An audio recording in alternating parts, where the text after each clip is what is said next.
Hello, I'm Bob Larson, host of the nationally syndicated talk show Talkback. My concern about Satanism is the result of research conducted to write my book, Satanism, The Seduction of America's Youth. What you're going to see on this video will be revealing, shocking, and for some of you, disturbing. But it's important information you need to know. Come on, Renard. Renard! I want to serve Christ. I want to serve Christ. And I command. This beast to leave. This beast to leave. And I break this curse. And I break this curse. Of voodoo. Python has to go. Python has to go. With the beast. With the beast. Acid rock, psychedelic music performed at the Total Environment Dance. Light shows and strobes in the crowd and an ear-splitting kind of music. And the effect is to simulate an hallucinogenic experience.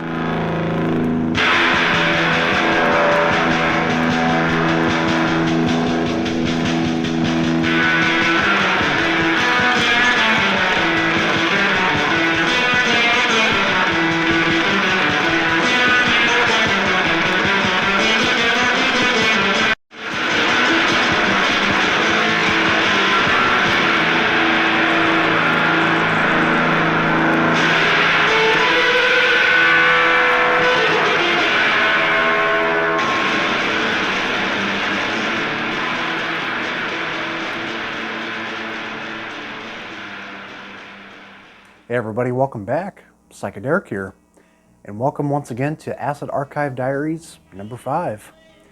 And even before I begin, I wanted to mention, sorry about the mic buzzing issue that I have on the last video.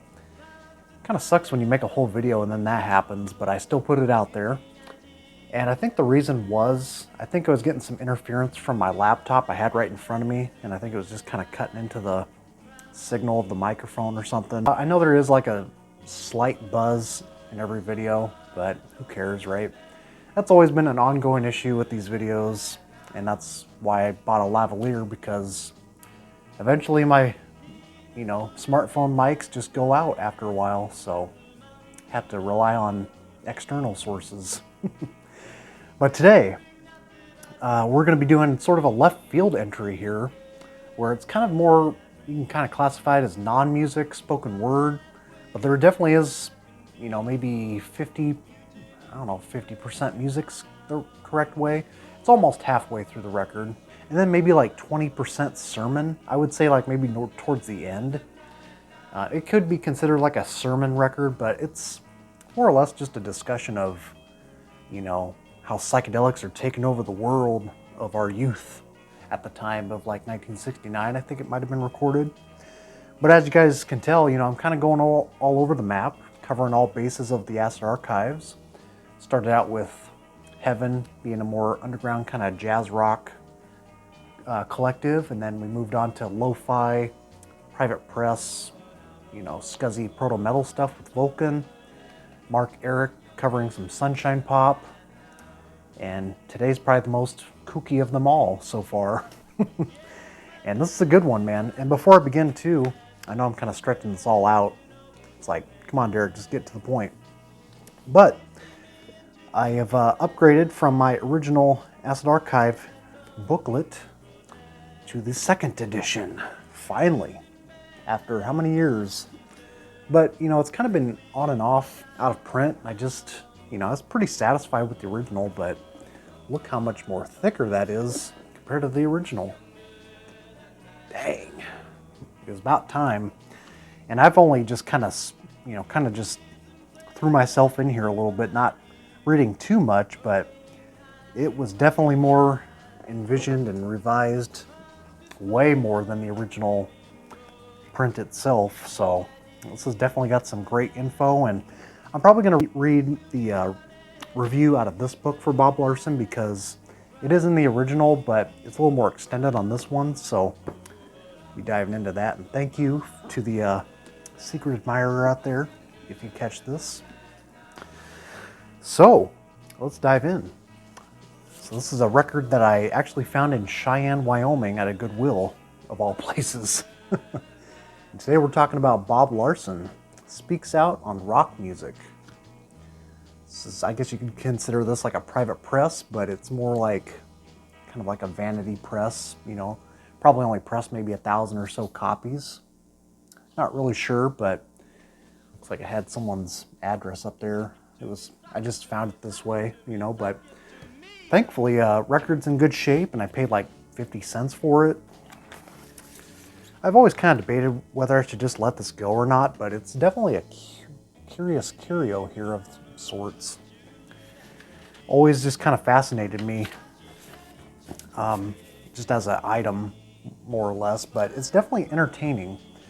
So it kind of starts out, you know, with his whole introduction about him, you know, rising to the realization that, you know, maybe music's not cut out for him. He apparently started in some like surf rock bands, but considering he's from McCook, Nebraska, of all places, this guy's P.O. box on the back. And McCook, Nebraska, that's like way southwest of Nebraska. I've never even been there. There's nothing out west, man. But considering that, I'm pretty sure he said he was part of like some surf rock and roll groups. Can't find it right at the moment, but he's definitely got his foot in the door. You know, in the early 60s, I think he started out, and basically got turned on to more things in the future, you know, even to the point where to this day he's still active, and you can check out his channel on YouTube here. And apparently Cosmic Vinyl, Brian, apparently he went to one of his auditorium group gatherings or something one time, or he was like passing through town. Brian, he told me that, man. That's crazy. Considering what this guy became. So he would later become, you know, kind of this more or less exorcist of sorts. Some of which is kind of questionable. I mean, I question a lot of stuff, but this record's not too cooked out just yet. I mean, he's still pretty young here. But the interesting thing about this one, though, is that even though he kind of dives in, he name dropped some bands as well, like Steppenwolf, Led Zeppelin, Cream, Amboy Dukes gets a mention. And he starts discussing all types of different styles of rock and roll. And then while he's doing that, he brings his guitar on stage here and has a little drum machine set up so he can play along. And it's got this very primitive, raw sound to it. The way he's got this distortion all mic'd up, and I mean, I can even tell just by the velocity and the intensity of how he's playing. That had to be loud as hell in this auditorium he's playing in. And he's playing in front of a group of students, I should mention, too. I'll read the back here. You guys can pause and read the main section there if you'd like, but I'm going to read this bottom part. It says, "Please note that this album is a live recording of one of Bob Larson's public school assembly presentations. The references to specific songs and rock groups are considerably dated, although at the time of the assembly all were currently popular." So like, what, a year later? "Unfortunately, it is not likely that the morality of rock music will improve, and therefore the basic message of the assembly will remain the same. Also, please be aware of the fact that this assembly was given before a secular audience, and Mr. Larson's methods of communicating with them are somewhat different from the approach he uses when addressing church-sponsored engagements." So, got a couple books he's selling there at the bottom too. Hippies, Hindus, and Rock and Roll. And then Rock and Roll, the Devil's Diversion? I thought it said perversion at first. So yeah, he's definitely one of those guys, you know, Kiss, it's the devil's music, Knights in Satan's service. But yeah, the really cool part about this, though, even though he's talking about these things, you know, eventually talking about acid rock and how certain songs have hidden meanings that your parents might overlook and oversee. He mentions Journey to the Center of the Mind. He mentions some Steppenwolf tracks, you know, Magic Carpet Ride, Don't Step on the Grass, Sam, and The Pusher, and he says something like, "I'm not going to mention the lyrics of that song." And he also mentions the Beatles. You know, the Beatles are very evil. Song like Get Back, you know, going down for some California grass, and it's not the kind of grass that you mow. That's the kind of stuff we're dealing with on here. But the second side is where it's really interesting. So I think the record, side 2 kicks off, because they're both like 15 minutes in length. I think 2 minutes in, once he starts mentioning acid rock, he kicks into this like super noisy, distorted, rhythm guitar with the drum machine, and he does his own little rendition of Inagada Vita for about 4 to 5 minutes, I think, and it's pretty intense, man. Like, that is definitely some proto noise rock, if I ever heard it myself, man. And it's just kind of funny how he's just given these examples of what he considers, the devil's music. But let me play a little something for you. Let me play you an example of what that sounds like and kind of blow your mind on music, as he says. So, more or less, this is just a very entertaining record. I mean, to this day, he's got kind of a, conservative-looking message behind this, which, it doesn't get too kooky or too insane. It's definitely understandable where he's coming with his approach, but it's a curio of sorts for sure. And it is definitely Acid Archive worthy. And the full album is up on YouTube if you'd like to give it a sample. But I'll leave some samples here in the beginning too, so you can get a little taste. So let's pull out the Bob Larson Bible here. See what they got to say. I think it's a pretty extended blob here. Yeah, kinda. So, Bob Larson speaks out on rock music. Yeah, this came out in '69. And this is apparently the first version. I didn't know there were 2 different versions. So it says here, this amusing album finds the well-known Christian radio host doing an early anti-rock and roll sermon. Bob's alleged background as a rock musician is supposed to give him special insight into the sick antics of secular rock stars like Mick Jagger and Alice Cooper, although they're not mentioned in this particular release, and hopefully make the high school kids pay attention for once.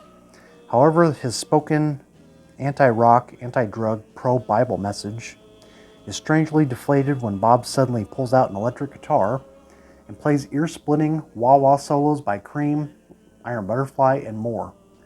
Some of these solos go on for a very long time, which they kind of do. It's not super long. There are 2 different versions of this album, featuring 2 different lectures. The first version is from circa 1969 and contains less fiery sermons, but longer guitar solos. It opens with a mention of Iron Butterfly. The second version is a couple years later, and on it, Bob's hip rock music references have been updated so that Grand Funk and Alice Cooper are now among his targets.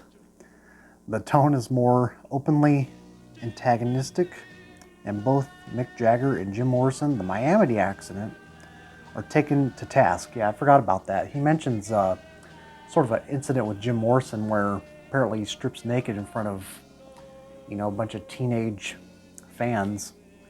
Kind of mentions that a little bit. He says, I'm not going to go too deep into this, for you kids out there.